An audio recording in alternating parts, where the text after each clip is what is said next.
Good morning, everyone. We are broadcasting from Houston, Texas. I am Harvey Aronson, one of the founding resident teachers, also known as Lama Namgyal. And this is our Sunday meditation. We will have some meditation instruction, some practice. We'll do a reading, a little bit more practice. We have a book that goes around. Shane, do we know where the book is? And so it is felt that as we cultivate meditation, we are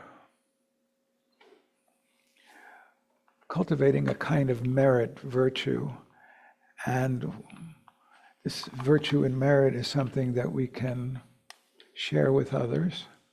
And so at the end, we dedicate our merit and our virtue for the sake of others who may be ill, who may have recently passed. In the Buddhist way of seeing things, we feel that for 49 days after a person dies, they're in a kind of intermediate experience called the bardo. So we offer our virtue and merit for them. May it help them. But anybody who's ill, in dire straits, pets, friends, animals, humans, nations, victims and perpetrators, all are recipients of our well-wishing. And so for those of you at a distance, you can enter names in the chat, which will be put in the book. And those of you who are local, you can put it in the book that circulates with a pen. So we do two meditations on Sunday morning. The first is a fairly universal meditation on the breath. And we can observe or experience the breath at the nostrils, the ring of the nostrils, the throat, the lungs. The nostrils are often favored. The other place that we encourage is about 3 or 4 finger widths below the navel, or 3 or 4 finger widths in from the skin. There is a spot that many traditions feel is an energetic center. In Tibetan, it's called the Do. In Japan, it's called the Hara.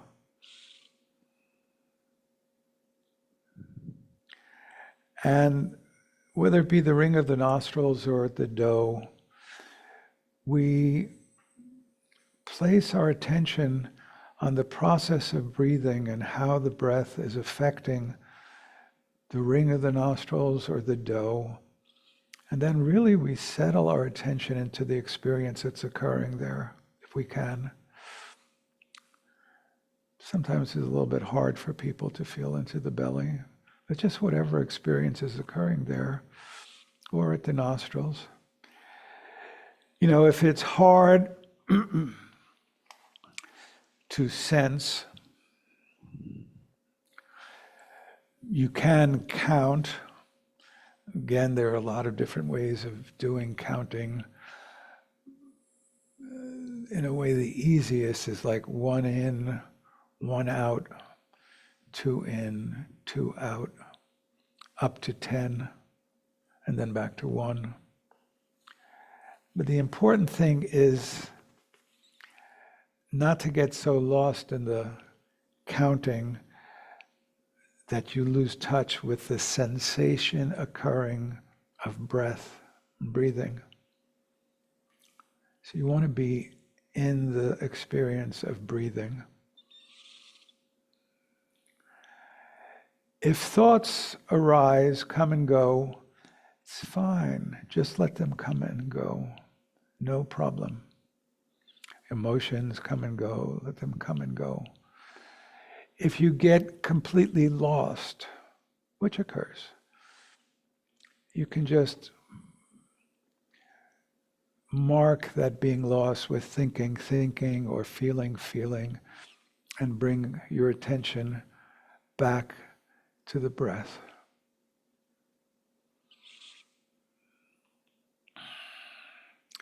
The second meditation we will do is chanting a syllable.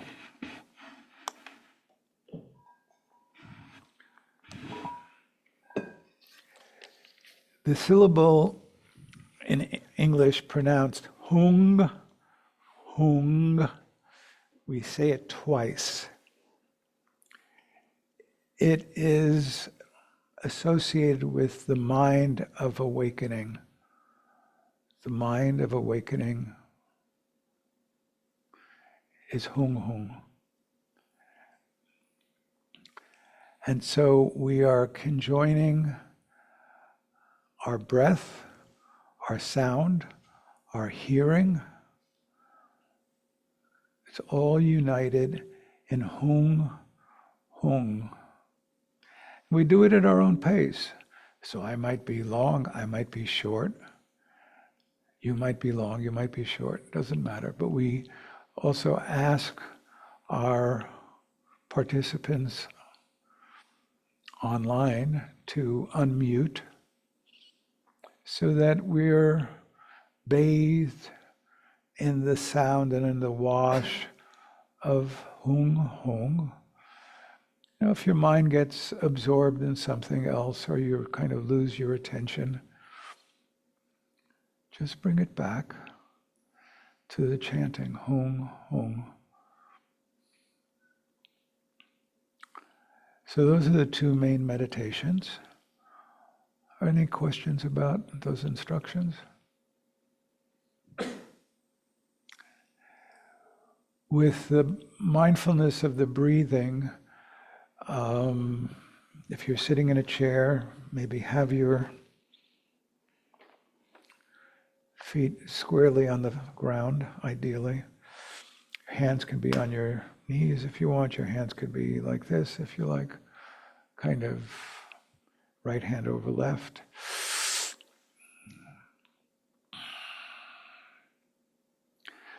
And so we start with, we call it the 3 pillars. We start by sensing contact with what's supporting us. So just actually sense what you're sitting on.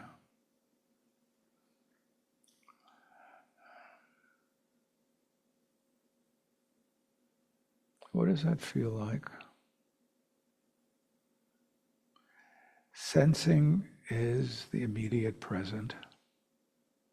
Our minds run all over the place, but sensing is now. Just sense the support you feel from what you're sitting on. Again, you may or may not be able to put words on it, but just sense it.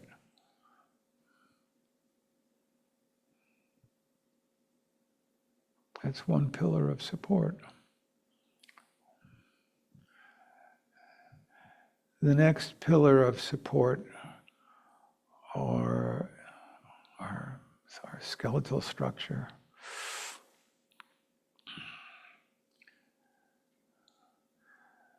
We sometimes work hard to keep ourselves up when really the skeletal structure is doing most of the work and we can actually relax a bit.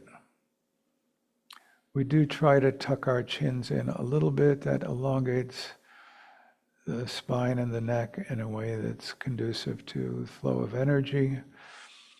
You want your back straight but not stiff. Some people will encourage people not to lean against the back of a chair. Some people will lean against the back of the chair. Not going to make a big fuss about that.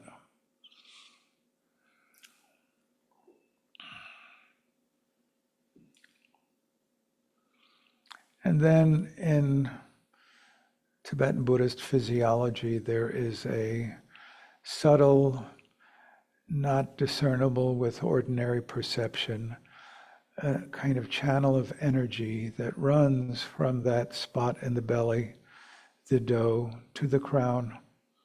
It's straight, it's front of the spinal column. actually has size, kind of the width of a pinky. But there's a kind of column of internal energy that flows from the center of the belly to the crown of the head. And this also is a support for us energetically, even if you're not familiar with it to begin with. So we have three pillars, what we're sitting on, our skeletal structure, and the central channel. And then with your eyes can be open, but really unfocused. They can be kind of cast downward, but really not focusing on anything. Or they can be closed, whichever seems to be preferable to you. And then find where it's easiest for you to track the process of breathing.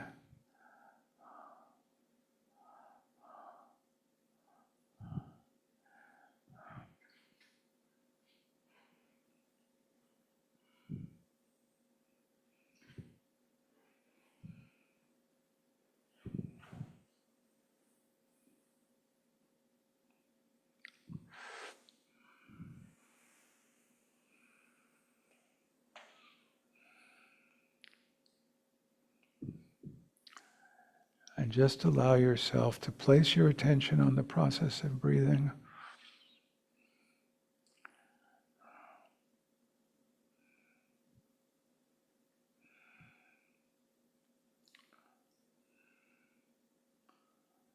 And then see if you can actually settle into it.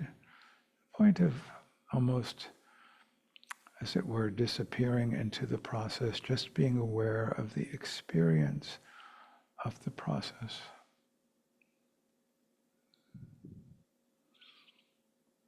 Let thoughts come and go. If you get completely lost, just gently bring your attention back to the process.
So we will start chanting this syllable, sacred syllable, Hung, Hung.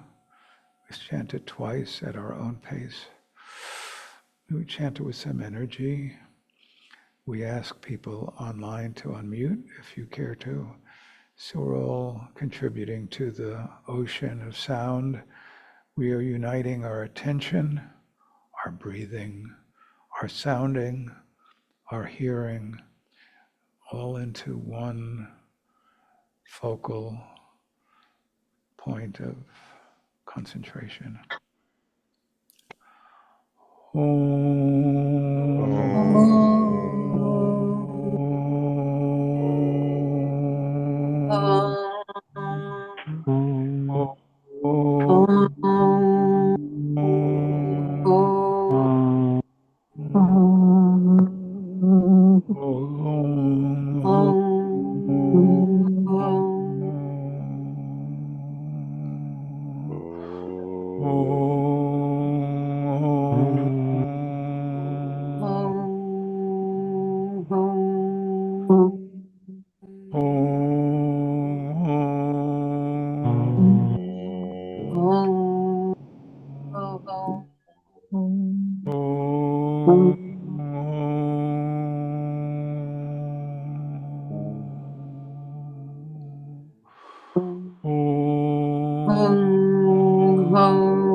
We return to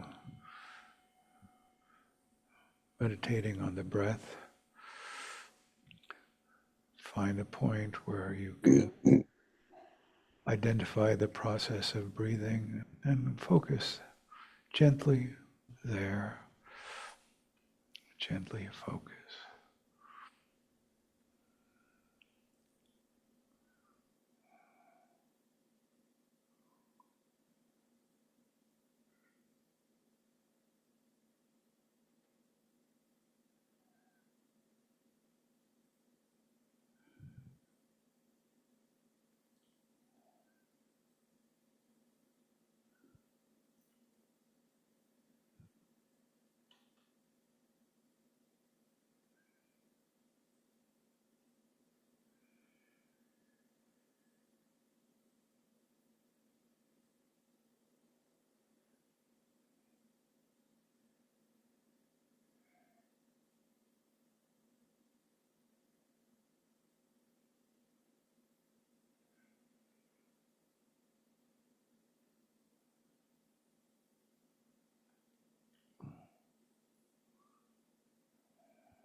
So we now come to the portion of our program where we do a reading from Pema Chodron's Comfortable with Uncertainty. We do one reading a week. You said it's 65? It's entitled Growing Up. Learning how to be kind to ourselves is important. When we look into our own hearts and begin to discover what is confused and what is brilliant, what is bitter and what is sweet, it isn't just ourselves that we are discovering. We're discovering the universe. When we discover the Buddha that we are, we realize that everything and everyone is Buddha. We discover that everything is awake and everyone is awake. Everything and everyone is precious and whole and good. When we regard thoughts and emotions with humor and openness, that's how we perceive the universe. The opening to the world begins to benefit ourselves and others simultaneously. The more we relate with others, the more quickly we discover that we're blocked. Seeing this is helpful, but it's also painful. Sometimes we use it as ammunition against ourselves. We aren't kind, we aren't honest, we aren't brave, and we might as well give up right now. But when we apply the instructions to be soft and not judgmental to whatever we see at this very moment, the embarrassing reflection in the mirror becomes our friend. We soften further and lighten up more because we know it's the only way we can continue to work with others and be of any benefit in the world. This is the beginning of growing up.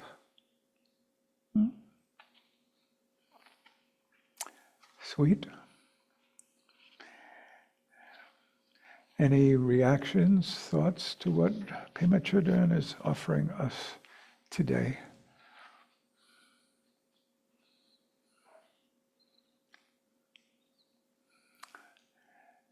Anybody at all?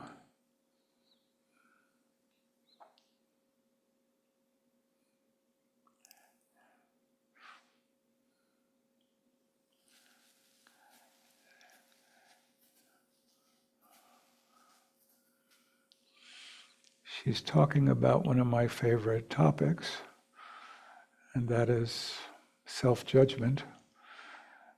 Often I call it the common cold of spiritual life in the modern world. It's true of all of us, but I think even when we cultivate spirituality, or especially when we cultivate spirituality, we can become particularly self-critical. And it's very, very painful to hear how people who are trying to better themselves and better the world will sometimes really just beat themselves up as part of their process of growth.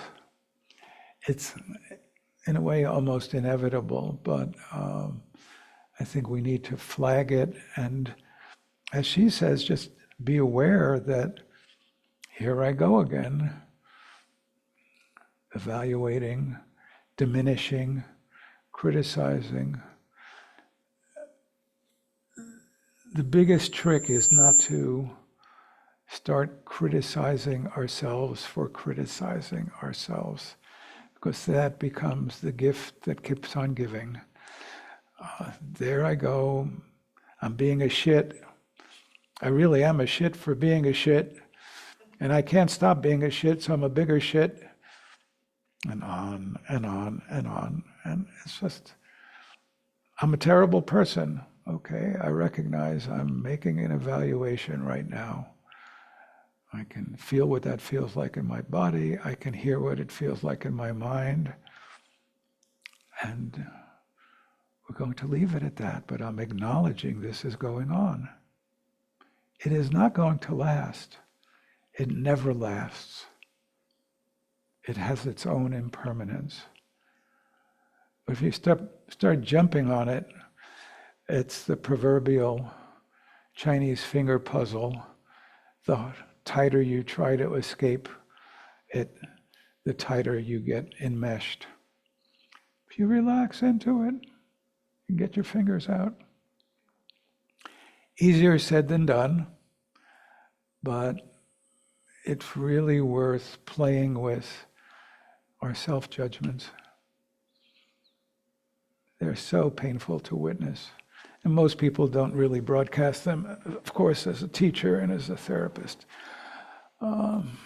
Just like the common cold, I'm exposed to it very, very frequently. But really, if we can lessen that in our lives, what a gift to ourselves and a gift to humanity. Become much kinder to ourselves and to others. Often what also occurs, of course, is that we've beaten the shit out of ourselves, and then anybody within our radius. What do you mean you couldn't get here 5 minutes early? You were supposed to be here 5 minutes early. Well, that's just what we do to ourselves. We just... It's kind of getting worse in our culture, actually. It's kind of getting worse. So contemplate that. It's important. Anything anybody want to say? Go for it. I was looking at one of the Tibetan texts we have, and it starts off with, even though you have mind, you don't know the mind, you don't understand it. Even though you are Buddha, you're not doing X, Y, and Z, right? That I, in the past, would have read as an accusation. And I've started to reframe my thinking around, why do I assume it's an accusation and not setting the standard of giving permission. If I stepped into a Spanish class for the first day and someone said, you don't know any Spanish, even though you've lived however many years, I would say, yeah, I don't know any Spanish. That's why I came to class. And so I really appreciated revisiting this, what I thought was an accusatory passage of, even though you have a mind, you haven't learned it. And now just like, great, I love we're setting the stage with, this is where you are. You're not expected to be there yet. And I wonder how much other self-criticism I can look at and realize it didn't need to be an accusation or a shortcoming, just an acceptance of this is where we're starting. We're establishing a baseline that didn't need to be as high as I had thought it needed to be. Yeah, beautiful. Beautiful and profound. And it's so easy for us to hear criticism where maybe it's just a statement of, this is what's going on. We all have mind, we don't understand mind. Okay? It's not you're a pathetic person because, yeah, but thank you for bringing that forward. Lovely. Okay. So, Emily, what do you think? Better to do announcements now or at the end? We can do announcements now. Okay, let's do some announcements. So just very quickly, some big things we have coming up. Do you want to come up to the front so we can see you? Oh, sure.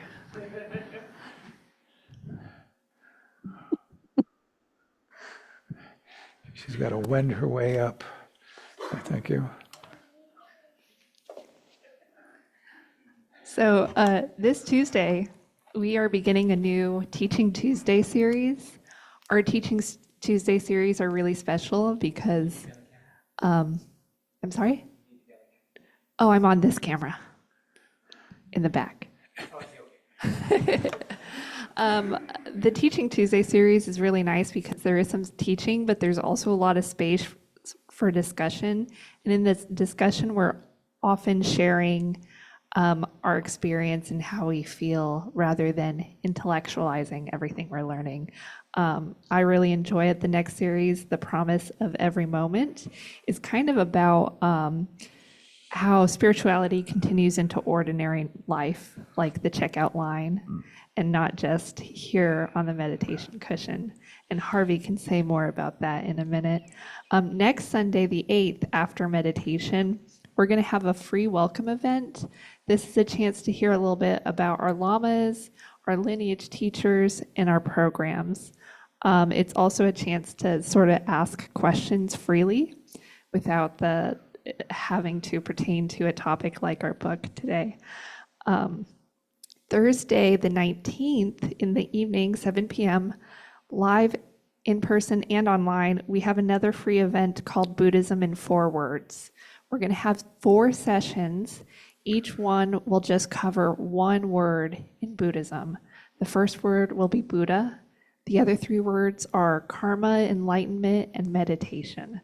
So this is a great introductory session. The second session will be in November on a Wednesday, and that'll be announced soon. Friday the 20th through Sunday the 22nd, we have our severance retreat. This is a very traditional practice involving drums and bells, and I'll let Harvey talk about it. It is part of our Dzogchen Cycles program, so you need to apply to be a part of that, but you can talk to me afterwards, after meditation, if you have questions. And then last announcement for now, Tuesday the 24th, we are going to have an event called How the Dawn Mountain Teachings Fit Together. Tibetan tradition has a lot of different practices, and it can be very overwhelming. At Dawn Mountain, we teach a few. A lot of people have questions about how often to practice which ones. So Ann and Harvey are going to talk a little bit about that. Briefly, the Tuesday night class, we more and more see how important experience is for really understanding the teachings and how the teachings orient us towards our experience. And so that's what we will be emphasizing in these Tuesday night classes. The weekend retreat coming up next, is it next weekend? No, 2 weekends. Was it the 17th? 20th through the 22nd. Severance is a practice, it's an imaginative practice where we are actually offering everything, especially our body and our attachment to a sense of self. It's a deep practice. I wouldn't recommend it for stark beginners, but if you've been involved for a while and know something about Tibetan practice or Tibetan Buddhism, it's a very, very powerful practice, which is coming to us from the teachings of Jigme Lingpa, who is one of our great teachers in our lineage. So yeah, I would recommend that for those who have been involved for a while or are interested in that. And for sure, the first and third Tuesdays are really wonderful. Nathaniel Rich will be teaching with us. Dr. Nathaniel Rich and Lama Rigzin and I will be teaching together.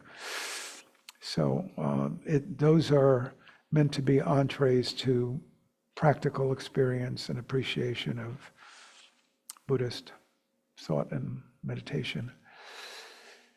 So with that, we will do a little more meditation. We'll do a small medley of silence, chanting, and silence.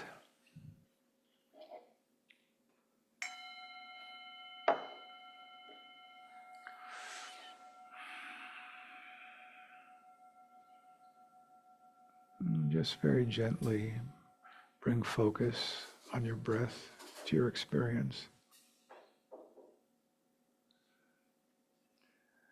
You are a friend witnessing your own friendly breath. You're not altering anything. Just noticing.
And we'll begin chanting.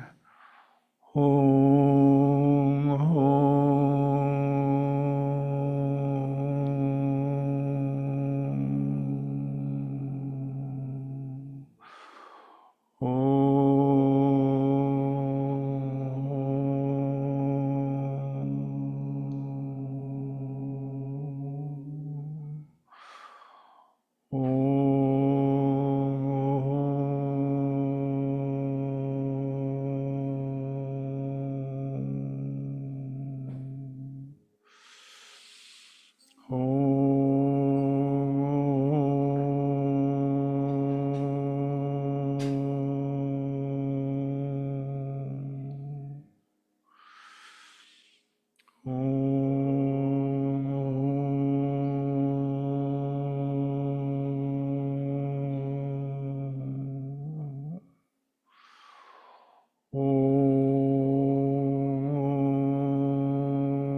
and resume attention on the breath, wherever it's comfortable for you.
So we'll do our concluding prayers.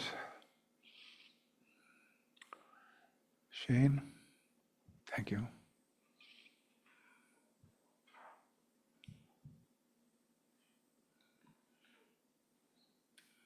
So we dedicate our merit. By this good may I swiftly once become a great guru, lead all beings, everyone, to reach to that very ground. With all of you in mind, we light this lamp of clarity, the glow of love, wisdom, shine within us, everyone, till we all rise forth born in one enlightened mandala. And today we bring to mind Astrid and baby, Mano, Daniel, William, Audrey, Jessica, and Santiago, Ariadne, children victim of war, Palestine, dad, grandma, Sybil, Ashley, Amanda, Pat, Monty, Brienne, Toby and Oliver, Kim, Gloria, Ni, Wong, Jen and Lan, Day and Fema and family, Dan, Sarah Kohler and the Bardo, Oliver, Anita, Namvo, Sparky, sick dog, Buzz and Sandy, Sebek, health, Galena, Surabhi, Gabi, Selwa, Mary and daughters, Aziz the cat, our teachers, our Sangha, all suffering animals, Manuela Polantarati,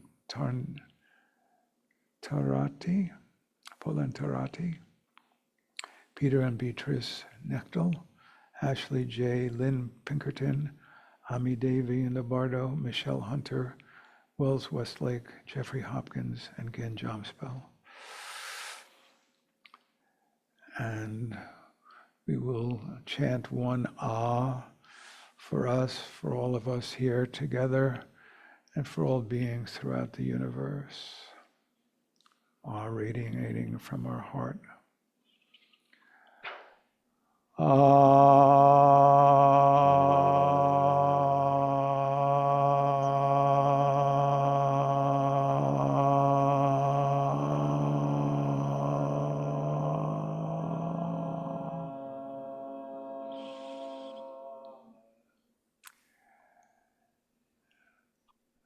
Lovely to see everyone online. For those of you present physically, we have lunch. So welcome to First Sunday Lunch. Take care, everyone. Be well. Stay healthy. Stay well. Bye-bye.